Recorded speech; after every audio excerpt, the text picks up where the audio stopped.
Welcome to the Aboriginal channel. On this episode, it will be just some random thoughts that aren't so random. Basically, I won't be dedicating the whole video to proving one point, but it'll be many different things that we talk about right here. So the first thing is that in a previous video, I said that there was one rule that all these colonizers, these European colonizers, followed when they were colonizing the world. So we talked a lot about the colonization that occurred in the past. So right here, we're going to talk about something that's current. So in a article right here titled "The Man Who Put a $1 million Bounty on Putin Believes the Dictator's Inner Circle Will Turn on Him." So another Russian put $1 million on Putin's head. But one thing it says about him right here is the only thing I want us to pay attention to with this article. It says a Russian entrepreneur who offered a $1 million bounty for the arrest of Russian President Vladimir Putin says he posted the reward because he wants to solidify Putin's public image as a war criminal. So the other Russians is calling this dude a war criminal. Now, what do war criminals do? They colonize, right? So let's go over here to another article. It's called "While the Russian Army Invades Ukraine, Putin Has Already Quietly Taken Over Another European Country." It says last Thursday, Russian forces poured into Ukraine from three directions. From the east and south, they entered from Russia itself, or Russian claimed territory. But from the north, the Russian army came through Belarus. Russian troops and military hardware have been trickling into Belarus since January 17 for what were called joint military drills. By February, NATO officials estimated that Russian forces in the country numbered as high as 30,000. Now, some officials are warning that the troops may never leave. Before the invasion, Putin claimed Russian forces in Belarus were there for coordinated military drills, and then maintained that his troops in Ukraine were there for a special military exercise. The reality, experts tell Fortune, is that Putin is occupying more and more areas of Eastern Europe. The Russian soldiers in Belarus escalating tensions with the West, and an unspoken mandate that Belarus President Alexander Lukashenko fall in line with everything Putin says, is eroding the country's sovereignty, experts say. The military buildup and increase in military cooperation between Belarus and Russia just shows that Putin has overtaken Belarus. He has done this soft mode of occupation of Belarus without firing a single shot.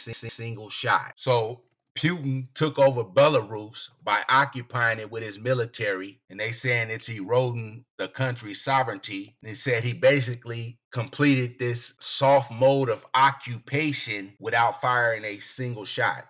So that's colonization right there in 2022. Here's another random thought. So the word Louisiana, I wanted to break that down and get to the meaning of it. So Louis basically means a warrior. Louis, so when you put the E on something, that means plural. Louisi means warriors. And then Anna on the end of a word basically means throughout. So Louisiana means warriors throughout. So if you look at the word Indianapolis, Indy is short for Indian. Anna, again, is throughout. So Indians throughout. And then Polis or Polis, Polis, means citadel, fort, city, enclosed space, often on high ground. So Indianapolis means Indians throughout the city or an enclosed space, often on high ground. Another random thought. The word burg means an ancient or medieval fortress or walled town. And the first form of government that the Europeans had was called the House of Burgesses, meaning the government of all of these different forts or colonies or walled towns that they developed, especially by 1642. They probably had 3 or 4 or 5 in the northeast section of the continent. But the House of Burgesses, just in the name, tells a lot because the government was on the forts where the Europeans were. Another random thought, looking back on the book, They Were White and They Were Slaves, it said that confronted with a labor shortage typical in early America. Now, why would there be a labor shortage in early America or in the 1600s? Because right here it says the colony of New York petitioned for white slaves from England in 1693. Now, why would they have a labor shortage? Well, in the other book called Christian Slaves and Muslim Masters, it talks about how the fishermen are afraid to put to sea, talking about right there in Europe. And we are forced to keep continual watches on all our coast. Though the raids on the British Isles themselves may have dropped off by the later 1600s, the capture of British ships continued. So the labor shortage in the 1600s was due to the fact that Muslim pirates were attacking the ocean right there in the Atlantic off the British Isles and taking all these ships and slaves. It says that the Algerians were said to have taken no fewer than 353 British ships, which would mean that they were still picking up between 290 and 430 new British slaves every year. However, much they may have preyed on the British, the Barbary corsairs were far more of a threat to those closer to their home shores. Flemish, French, Spanish, Portuguese, and Italians were all hauled off into slavery at a much greater rate throughout the 16th and 17th centuries.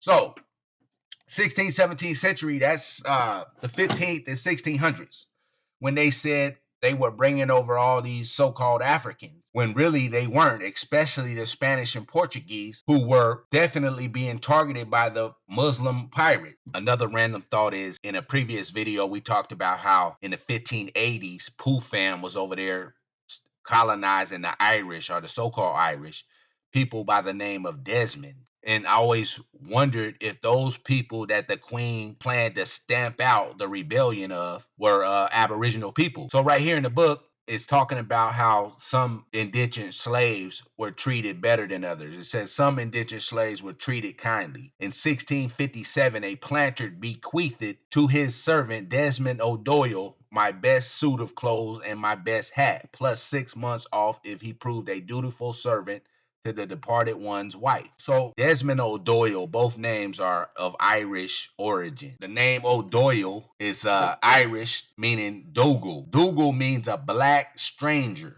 So I just thought that was odd. Also in the book, it talks about examples of the slave ads in the runaway slave advertisements. It says, run away from the subscriber living in Lancaster, a native Irish servant woman named Katie Norton, who came from the county of Wicklow in Ireland last fall. She is about 25 or 26 years old, of a dark complexion, has black hair, talks in the Irish dialect, rocks in her walk, and is pretty sharp in talking.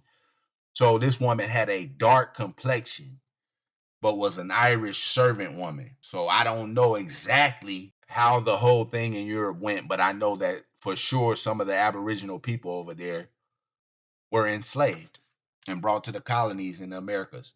Another random thought is that I've been hearing a lot of people talk about freedmen and the Freedmen Bureau and being a descendant of the freedmen and things like that. Well, from my understanding, the white people were slaves, so therefore they would have been the freedmen. And the Freedmen Bureau would have benefited them because, for the simple fact that they fought against Indians and helped these colonizers take over the land. So therefore they were compensated. We talked about the Homestead Acts and the reparations they were given. Well, we need to know if the Freedmen Bureau was created to benefit the white slaves. So right here in the book, Veterans North and South, the transition from soldier to civilian after the Civil War.